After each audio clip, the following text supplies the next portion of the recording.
और दूसरा नंबर, घर में कोई अतिथि आ जाए तो किसी चीज की कंजूसी नहीं करो। भगवान ने शास्त्रों में बताया है, अति देवता के समान होता है। आतिथ्य देवो भव, ये धर्मशास्त्र कहता है। अतिथि की सेवा करने से 3 चीज मिलता है, सुख, संतोष और सुमति मिलता है। कोई दरवाजे पर आ जाए, कोई भी हो तो, लेकिन घोर कलयुग चलता है। यदि अपरिचित अतिथि है उसको भोजन करा दो, जल पिला दो, घर के बाहर इतना कर दो। लेकिन आज करके जो अतिथि बाबा लोग आते हैं भिक्षा मांगने के लिए, वो चावल आटा बना भोजन नहीं, नोट मांगते हैं रुपया चाहिए। अब वो रुपया लेकर के आपका ले जाए कहीं शराब पी लेते तो दाता नरकम गमिष्यति, दान देने वाला व्यक्ति नरक में जाता है। इसलिए अपरिचित व्यक्ति को दान नहीं देना है। हाँ, दरवाजे पर आ गया, 4 रोटी दे दो, खाओ, ये देना चाहिए, लेकिन रुपया पैसा नहीं। क्योंकि आप लोग देखो घोर कलयुग चल रहा है। थोड़ा सा जमुनियाबाद में उधर जितने मुस्लिम हैं सब जोगी फकीर बने। इधर इस क्षेत्र में भी बहुत फकीर जोगी, वस्त्र लाल पीला, हिंदू का बैरागी। हम गोरखनाथ से आए हैं, केवल लक्षण यही देखना, चंदन नहीं लगाते और बस सरंगी बजाएंगे, भजन कीर्तन खुद सुनाएंगे। कुछ लोग तो धंधा करते, हस्तरेखा भी देखते। गोरखनाथ जी का भंडारा है, देवपाटन भंडारा है, इतना दो इतना दो। और हमारा हिंदू इतना उदार है, इतना सरल है, उसी को ठग जाता है। इसलिए दान की जहाँ महिमा आई है, वहाँ धर्मशास्त्र कहता है सोच विचार करके दान देना चाहिए। यदि आपने दान दे दिया है, वो व्यक्ति दान लेकर के मांस भक्षण करता है, शराब पीता है, नशा करता है, तो दाता नरकम गमिष्यति, दान देने वाला व्यक्ति नरक में जाए। आप पैसा भी खर्च करो, दान दो और उसके बाद रिजर्वेशन हो जाए नरक में, बेकार है। दान दिया जाता है, दाना धर्मम ततः सुखम, हमें वैकुंठ की प्राप्ति हो, मुक्ति मिल जाए। इसलिए सोच समझ करके, जिसको हम जानते हैं सुपात्रम देयम दानम, ये हमारा धर्म शास्त्र कहता है। अतिथि की तो सेवा करना चाहिए, लेकिन बहुत सोच विचार के करना चाहिए। तुम आपको ये समझा रहे थे कि सत्संग में 2 व्यक्ति गए थे, कथा सुनी, भगवान भूतभावन भोलेनाथ और भगवती सती। सती जी का मन कथा में नहीं लगा। कथा में मन क्यों नहीं लगा भाई? कारण यही था कि जब मन में अहम आता है तो बहम का जन्म हो जाता है। जिसको अहंकार आ जाता, हम कौन कथा, हम तो सब जानते हैं, हम करोड़पति अरबपति, पंडित कौन कथा सुनाएंगे। यही बहम सती को दिया। किन अगस्त मुनि ने हमको कहा, जगत जननी भुवानी कहा, ये कथा क्या सुनाई? बस यही मन में वहम हो गया और कथा में मन नहीं लगा। फिर भगवान के प्रति शंका, भगवान पर शंका कर दिया। ए सती तो शंका उस समय उस युग में किया था। अब आज सती के समान बहुत ऐसे स्त्री पुरुष पैदा जो भगवान राम पर शंका ही करते हैं। भगवान शिव ने समझाया, सती शंका मत करो, कारामं सत्यम पर ब्रह्म और रामात् किंचन न विद्यते और तस्मात् राम स्वरूपम ही सत्यम सत्यम इदं जगत। भगवान पूर्ण ब्रह्म है। पतिदेव समझा रहे हैं, पत्नी को समझ नहीं आता। भाई कुछ लोगों का स्वभाव होता है, घर के लोग चाहे जितनी अच्छी बात कहें, अरे आप तो रोजे ऐसे कहा करते हैं, और कहीं बाहर से करमा जोगी आ जाए, हाँ महाराज बिल्कुल सत्य बात है। कुछ लोगों का स्वभाव होता है, अपनों की बात नहीं, लेकिन बाहरे की बात मान जाते। सिंह जी ने समझा, नहीं मानी, और परिणाम क्या हुआ सबको पता है। इसलिए कहने का मतलब इतना ध्यान रखना, भगवान के प्रति शंका मत कर।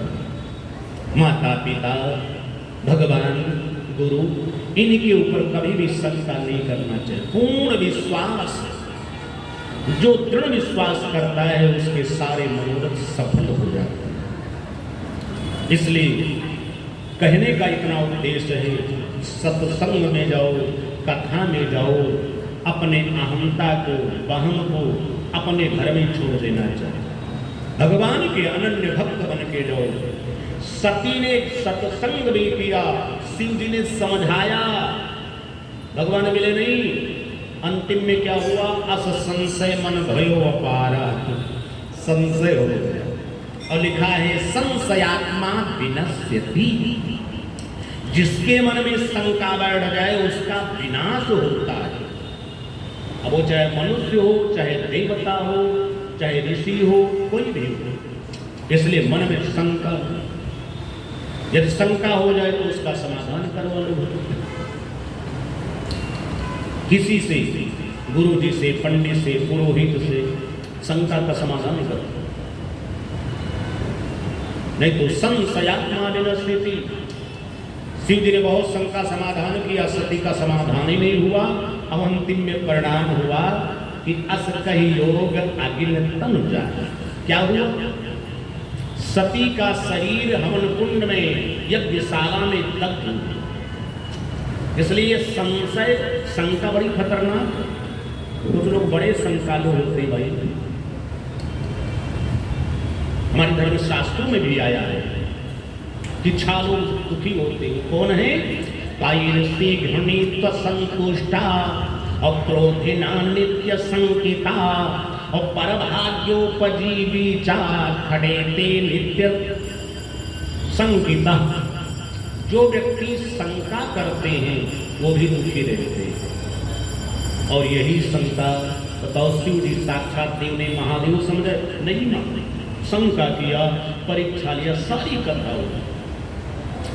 उसके बाद सती की क्या दशा? कहने का मतलब हम लोग तो मानव शरीर हैं, इसलिए मन में शंका मत करो, अपने भगवान पर दृढ़ विश्वास करो। ये धर्म शास्त्र कहता है भगवान पर दृढ़ विश्वास करना चाहिए, भगवान पर पूर्ण निष्ठा होना चाहिए। जो लोग भगवान पर दृढ़ विश्वास करते हैं उनके सकल मनोरथ सिद्ध हो जाते हैं। सती ने शंका किया, क्या परिणाम मिला? इसलिए अपने भगवान पर दृढ़ विश्वास करो और दृढ़ विश्वास करके भक्ति को तो परिणाम देख लो। सामने प्रणाम, सती जी भगवान भी नहीं मिले, परीक्षा लेने गई और उसके बाद में सती का देह जलना पड़ा। देखो भक्ति न करने का ये परिणाम। और जिसने भक्ति किया उसका परिणाम देखो, किसने किया? अवस्था नहीं देखा जाता है भक्ति में कि 5 साल के हैं, 10 साल के हैं, 50 साल के। भक्ति किसने किया? ध्रुव और प्रहलाद। प्रहलाद की अवस्था, ध्रुव की अवस्था कितनी? ध्रुव की अवस्था 5 वर्ष की थी, प्रहलाद की अवस्था 6 वर्ष की। और भक्ति किया, भगवान ने दर्शन, न शंका किया न वहम किया। ये मन में नहीं आया कि हम राजकुमार हैं, दोनों राजकुमार। इसलिए भक्ति किया, भगवान ने दर्शन। आइए अब हम ध्रुव जी के चरित्र के तरफ चलते हैं। 2 बार भगवत नाम संकीर्तन करें, फिर आप लोगों के सामने ध्रुव जी का चरित्र सुनाया जाएगा कि लाडले ध्रुव ने कैसे भगवान की भक्ति करी, भगवान ने कैसे दर्शन दिया। 2 बार भगवत नाम संकीर्तन करें।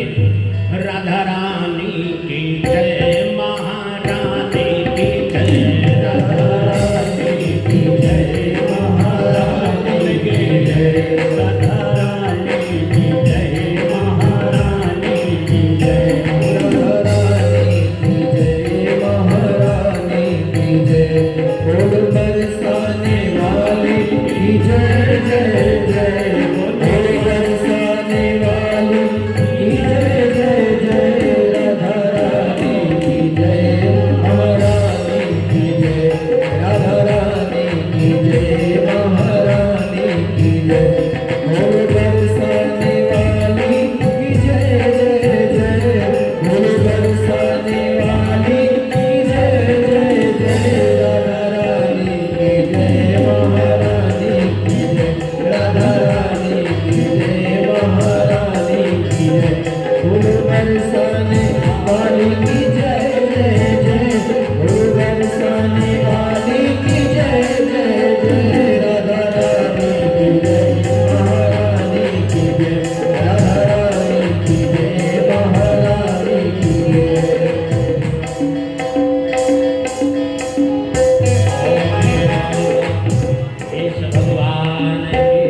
सुखदेव जी के चरणों में प्रणाम किया।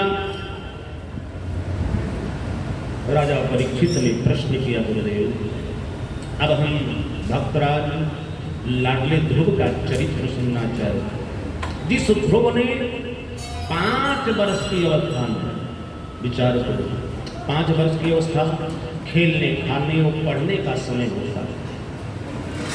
पहले के बच्चे तो 5 साल से खेलते ही नहीं, अब तो आजकल 3 साल से स्कूल जाना शुरू। कहा 5 वर्ष की अवस्था में ध्रुव ने भगवान को कैसे प्राप्त किया, और ज्यादा समय नहीं लगा। धर्म शास्त्रों में आया है, भागवत में आया है कि 5 वर्ष की अवस्था में 4.5 महीने में भगवान मिले। अवस्था 5 साल और समय 4.5। 5 साल में ध्रुव को मिल गए, धन्य हो भगवान। हम लोग 5 साल नहीं है भैया, 50 साल से आगे चल रहे हैं। और प्रत्यक्ष नहीं, स्वप्न में भी दर्शन नहीं देते। बोले कहाँ कमी रह गई, यही ध्यान करना होगा। सुखदेव जी ने कहा, राजन अब परम भागवत ध्रुव जी का चरित्र सुनाते हैं। किया था कीर्तये वंशम और पुण्य कीर्ति कुरुद्वः। हे परीक्षित, अब तो एक पवित्र वंश की कथा सुनाने जा रहे हैं, जिस वंश के लिए, जिस भक्त के लिए श्री हरि स्वयं प्रकट हुए। का इनका कुल बड़ा महान है। बोले महाराज हम पूरी वंश परंपरा सुनना चाहते हैं। सुखदेव जी का सुनो राजन। ब्रह्मा जी के दाहिने अंग से मनु जी प्रकट हुए, वामांग से शत्रुपा का जन्म हुआ। मनु जी के 5 संतान हुए, 3 कन्याएं, 2 पुत्र पैदा हुए। कन्याओं का नाम है आकृति, देवहूति और प्रसूति। ये 3 कन्याएं थी, 2 पुत्र उत्तानपाद और प्रियव्रत। 5 संतान। महाराज मनु जी ने कन्याओं का विवाह किया। आकृति का विवाह रुचि प्रजापति के साथ किया, जिनके पुत्र हुए यज्ञ नारायण भगवान। बोले यज्ञ नारायण भगवान की जय। और देवहूति का विवाह करदम मुनि के साथ किया, उनके पुत्र पैदा हुए कपिल भगवान। बोले कपिल भगवान की जय। उसके बाद में प्रसूति का विवाह दक्ष प्रजापति के साथ, जिनकी कन्या सती जी थी। इस प्रकार से तीनों पुत्रियों का विवाह कर दिया। भाई धर्मशास्त्र कहता है 10 महादान होते हैं, उन दानों में कन्यादान, ये भी महादान हर व्यक्ति को करना चाहिए। ना अपने पास हो, अगल बगल पड़ोसी, ना रिश्तेदार, ना पुत्र हो तो पौत्री, कन्यादान अवश्य करना चाहिए। अब तीनों कन्याओं का विवाह कर दिया। अब बच्चों के विवाह का नंबर आ गया। सबसे बड़े पुत्र प्रियव्रत को बोला, बेटा आ जाओ, हम तुम्हारा विवाह कर देंगे, तुम्हारा राज्याभिषेक कर देंगे। प्रियव्रत ने हाथ जोड़ लिया, पिताजी हम गृहस्थाश्रम में नहीं आना। बोले क्यों? कहा पिताजी हमारा मन कहता है कि करी हम भजन और विपिन गृह त्यागी। ये गृहस्थाश्रम छोड़ करके हम जाएंगे जंगल में भजन करने। क्यों बेटा? पिताजी आप तो सब समझते हो कि गृह कार्य नाना जंजाला। ये गृहस्थाश्रम में, गृहस्थाश्रम को क्या बताया? जाल नहीं बताया। जाल से आदमी निकल जाता है, जंजाल है, विकट जाल है। बच्चे ना हो तो भी टेंशन, कोई बाल बच्चे हो जाए, बच्चा पढ़ता नहीं तो भी टेंशन, खूब पढ़ाओ सर्विस ना लगे तो भी टेंशन। इस गृहस्थाश्रम में एक नायक, इसलिए गृहस्थाश्रम को जाल ने जंजाल किया। एक तरफ जंजाल और दूसरे तरफ क्या कहा कि धन्योयम गृहस्थाश्रम, धन्य है ये गृहस्थाश्रम जिन गृहस्थाश्रम के द्वारा चारों वर्ण का पालन पोषण हो। इसलिए अब आप चाहो तो इस गृहस्थाश्रम को जंजाल बना दो, आप चाहो इस गृहस्थाश्रम को धन्य बना दो। विपरीत परिस्थितियों में मैया सुनीति ने अपने गृहस्थाश्रम को धन्य बनाया। ऐसा पुत्र पैदा किया कि भगवान को प्रकट होना पड़ा, दर्शन।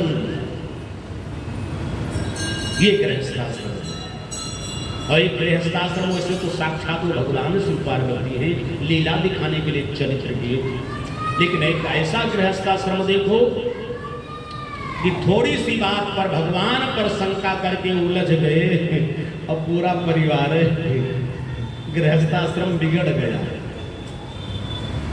इसलिए इस गृहस्थाश्रम को जंजाल नहीं बना। धन्योऽयं गृहस्थाश्रम। वही गृहस्थाश्रम धन्य कब होगा? जब पति पत्नी, हर व्यक्ति का अपना अपना धर्म होता है। पति का धर्म, पत्नी का धर्म, पुत्र का धर्म, माता पिता सबका धर्म होता है, बहू का धर्म। हर व्यक्ति अपने धर्म का पालन करे तो यह गृहस्थाश्रम धन्य है।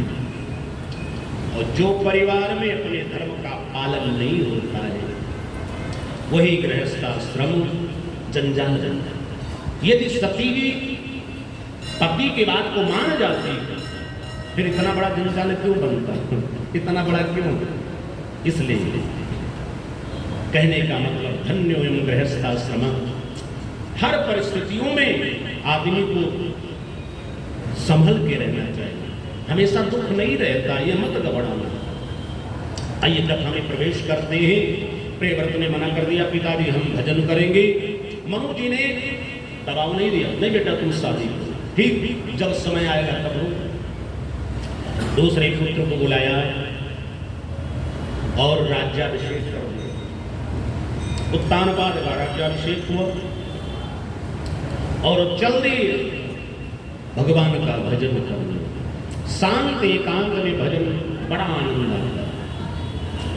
जब भजन करने चले गए, इधर उत्तानपाद का विवाह हुआ, मंगल विवाह संपन्न हो गया कि जाये उत्तानपादस्य असुनीति सुरुचिस्तयो।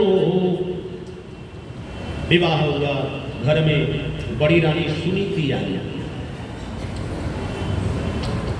संजोग से सुनीति की कोई बाल बच्चा नहीं हुआ। राजा ने वंश वृद्धि के लिए दूसरा पानी ग्रहण किया। घर में सुरुचि आ गई। घर में दो रानियां आ गई, सुनीति और सुरुचि। स्वभाव अंतर है। इस कथा को आध्यात्मिक दृष्टि देखो तो उत्तानपाद है जीवात्मा या मन कहेंगे, और इस मन की दो पत्नियां होती, एक सुनीति एक सुरुचि। सुनीति का मतलब सुंदर, नीतिर्जस्य सह सुनीति। मन की दो पत्नियां हैं, एक सुमति और दूसरे का नाम क्या है? सुरुचि का नाम है कुमति। आध्यात्मिक दृष्टि से जब कोई काम करने चलता ये मन मनीराम, तो सुमति कहते हैं स्वामी ऐसा न करो, अधर्म हो जाएगा। और कुमति क्या कहते? अरे ऐसा नहीं करोगे तब कैसे काम बनेगा, जब तक 2 नंबर नहीं करोगे ना तब तक बढ़ोगे कैसे। इसलिए हर मन के 2 स्त्रियां हैं, सबके मन में सुनीति और सुरुचि। सुनीति का मतलब होता है सुष्टतरम नीतिर्जस्य सह, जिसकी नियति और नीति सुंदर हो वही सुनीति। और सुरुचि का मतलब जिसकी रुचि हर तरफ दौड़ती रहे। जैसे कोई चीज देखे ये तो हमारे घर में होना चाहिए, ये नया नया सामान निकला अभी बाजार में, ये हमारे घर में नहीं है। हर चीज के तरफ जिसकी रुचि हो, क्या मिल जाए, क्या रखो, क्या संग्रह करो। कुछ लोग सोचते हैं हमारी अस्थाई सरकार है, हमको जाना नहीं है। भाई सबका समय निश्चित है, सबको जाना है। अस्थाई सरकार मान के मत चलो। तो सुनीति और सुरुचि में ही भेद है। घर में सुनीति तो बड़ी धर्मात्मा, सुरुचि जब घर में पहुंच गई तो बड़ी रानी से ईर्षा करना। ईर्षा हमने पहले भी बता दिया है। ईर्ष्यालु व्यक्ति हमेशा दुखी रहता है, छा लोग हमेशा दुखी रहते हैं। वो कौन है?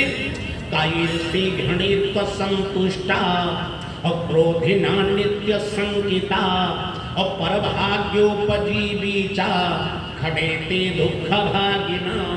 ये छा लोग हमेशा दुखी रहते हैं। पहला नंबर ईर्षि, किसी से ईर्षा नहीं करना चाहिए। भगवान सबको देता, हम कहीं कोई ईर्षा। जो जितना बड़ा है वो उतना पूर्ण किया तो उतना ही बड़ा बन गया। हमने छोटी पूर्ण किया तो हम छोटे बने। छोटी तपस्या। ईर्षा नहीं करना चाहिए, ईर्षि घृणा नहीं करना चाहिए। छोटी रानी बड़ी रानी से ईर्षा, बहुत ईर्षा। लेकिन देखो हमारे ठाकुर जी बड़े दयालु, सब पर कृपा कर। कालांतर में दोनों रानी गर्भवती पुत्र का जन्म दिया। ए भाई, भेद नहीं हुआ। कुछ लोग भेद मानते हैं। यदि बड़ी रानी को लड़की पैदा हो जाता, छोटी को लड़का, तो छोटी रानी और गदगद हो जाती। लेकिन भगवान कृपा, दोनों तरफ पुत्र का जन्म हुआ, नामकरण संस्कार हुआ। बड़ी रानी के सुनीति, बड़ी रानी के पुत्र सुनीति के पुत्र का नाम ध्रुव और छोटी रानी के पुत्र का नाम उत्तम। इतना ही नहीं, जब देखा मेरे भी पुत्र हुआ और बड़ी रानी को, अब तो उसकी ईर्षा और बढ़ गई, हमारे क्रोध में आ गई। अब क्या करूं, कैसे करूं? षड्यंत्र ढूंढना प्रारंभ किया। क्या उपाय करोगे? राजा जंगल में शिकार खेलने गए और तब तक छोटी रानी ने षड्यंत्र किया। कोप भवन पहुंच गई, सारे दिव्य आभूषण वस्त्र उखाड़ के फेंक दिया, कुरूप बना करके कोप भवन में पहुंच गई। राजा पहुंचे, छोटी रानी कहां? ज्यादा स्नेह करे। सेवकों ने कहा महाराज कोप भवन में। देखो पहले राजाओं के यहाँ घर में झगड़ा हो जाए तो कोई चिल्लाता नहीं था। जैसे हम लोग के घर में है कि कोई चिल्लाए ना, झगड़ा हो जाए तो चिल्लाना शुरू कर दे। हर व्यक्ति मर्यादा भूल जाता है उपयोग में, इतना चिल्लाता है कि पड़ोसी वाले कान खोल के सुन लो, महाभारत शुरू। आज पहले अध्याय है। लेकिन राजाओं के नियम नहीं होता। कोई नाराज हो, स्त्रियां आभूषण उतार करके एक काला भवन रहता था, पेंट उसका काला था, कोप भवन, उसी में जाके लेट गया। मनो नाराज। कोप प्रदर्शन का ये तरीका बहुत अच्छा है। भाई घर में नाराज हो जाना, बोलना नहीं।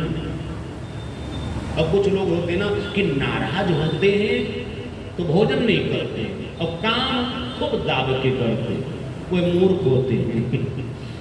भाई भोजन नहीं करोगे तो जठराग्नि वैसे तुमको जलाए मारी, भूखे छटपटा रहे, और काम करोगे और मेहनत करोगे तो और क्षुधा बढ़े। इसलिए बुद्धिमान वो व्यक्ति है, नाराज हो जाओ तो पहले एक थरिया भोजन करो, गोविंदा, और चद्दर तान के सो जाओ। क्रोध लगे तो खूब पानी पियो।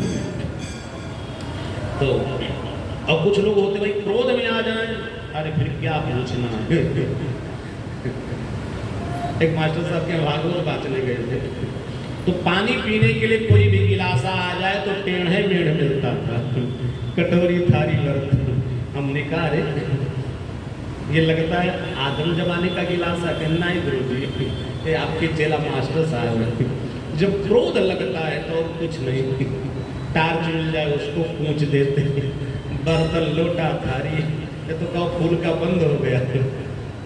इसलिए कुछ लोग होते हैं अपने क्रोध को उतारते हैं, अपने क्रोध को परमात्मा में समर्पित करते। ये क्रोध क्या है? राक्षस है। राक्षस आता है तो चाहे घर हो, चाहे परिवार हो, चाहे समाज में हो, वही विग्रह कराता है, लड़ाई झगड़ा करवा देता। इसलिए जब भी क्रोध लगे अपने घर वाले मंदिर में चले जाओ और द्वारिकाधीश के चरणों में समर्पित कर दो। हे नारायण, ये आपको समर्पण है। बोली द्वारिकाधीश भगवान की जय। राजा कोप भवन पहुंचे, रानी से पूछा, अरे देवी क्या बात है? छोटी रानी ने कहा महाराज आप मुझे बहुत मानते हो। हाँ ये बता दो कि एक म्यान में 2 तलवार रहती है? राजा ने हंस दिया, तो बड़ा सरल प्रश्न है, एक म्यान में 2 तलवार नहीं होती। छोटी रानी ने कहा बस यही हमारी जिद है, एक राजभवन में एक ही पटरा। और यदि आप बड़ी रानी को भवन से नहीं निकालते ना, याद रखो क्या करोगे? अब सुरुचि ने अंतिम वाला उपाय बता दिया, ऐसा धमकी दिया कि उद्बंधनम वा विश्वभक्षणम वा अप्रेत्वमरी से पुरतस्तवोहम। ऐसा धमकी दिया तो स्त्रियां देती हैं कि अब ऐसा नहीं करोगे ना, नहीं बंटवारा करोगे तो उद्बंधनम फांसी, फंदे में पंखे में लटक जाऊंगी। अब आज तो स्त्री पुरुष का है समझ में आता, बड़े बड़े संत महात्मा लोग कर लेते हैं, जो सिद्ध संत हैं, बड़ा दुख लगता है। अभी इलाहाबाद के अखाड़ा, अखिल भारतीय अखाड़ा परिषद के महंत, बड़ा दुख लगता है, इसलिए आत्महत्या नहीं करना चाहिए। छोटी रानी ने कहा उद्बंधनम, फांसी लगा लूंगी, विषभक्षणम, जहर खा लूंगी यदि मेरी बात नहीं मानो। जैसे कहा राजा ने को कोई बात नहीं महारानी, घर में शांति बनी रहे। कैसे? बड़ी रानी को राजभवन से बाहर कर दिया। एक दिन की बात है, दोनों बालक बड़े हो गए, दोनों बच्चे आपस में खेल रहे थे बालकों के साथ। खेलते खेलते राजभवन के नजदीक पहुंच गए। ध्रुव जी जब भी अपने मैया के पास एकांत में बैठते तो मैया से कहते माता जी हमारे पिताजी कौन है? ध्रुव की तोतली भाषा को सुनती तो हृदय पकड़ करके सुनी थी, बैठ जाती। क्या पता राजभवन से निकाल दी गई हूं। अभी फिर दूसरा प्रश्न करेगा, यदि वही पिता हैं तो तुमको भवन से निकाला क्यों, कुटिया में क्यों रहते? प्रश्न पर प्रश्न करेगा, बालक है, इसको समझाना बड़ा कठिन है, कुछ नहीं बोलते। अरे बेटा समय आने पर बता दूंगी तुम्हारे पिता को। एक दिन ध्रुव जी बच्चों से खेल रहे थे ना, ध्रुव ने कहा तुम लोग पिताजी से मिलते हो, हमें अभी पता ही नहीं चला हमारे पिताजी को।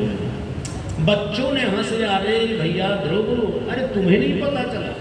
अरे हम जानते हैं, चक्रवर्ती सम्राट महाराजा धीराज उत्तान पाद तुम्हारे पिता। अरे बेटा भैया तो अभी हम मिला दे। ध्रुव ने कहा हाँ भैया, अरे मित्र बहुत तुम सच्चे मित्र हो। मित्र किसे कहते हैं? अविचार प्रियम कुर्यात् तत् मित्रम मित्र उच्यते। जो बिना विचारे हित करे वही सच्चा मित्र। इसलिए हर व्यक्ति को मित्र पालना चाहिए, मित्र रखना चाहिए। लिखा है ऋते मित्रम कुतो सुखम, बिना मित्र के सुख नहीं मिलता। लेकिन भाई सच्चे मित्र हो, कलजुगा वाले मित्र ना हो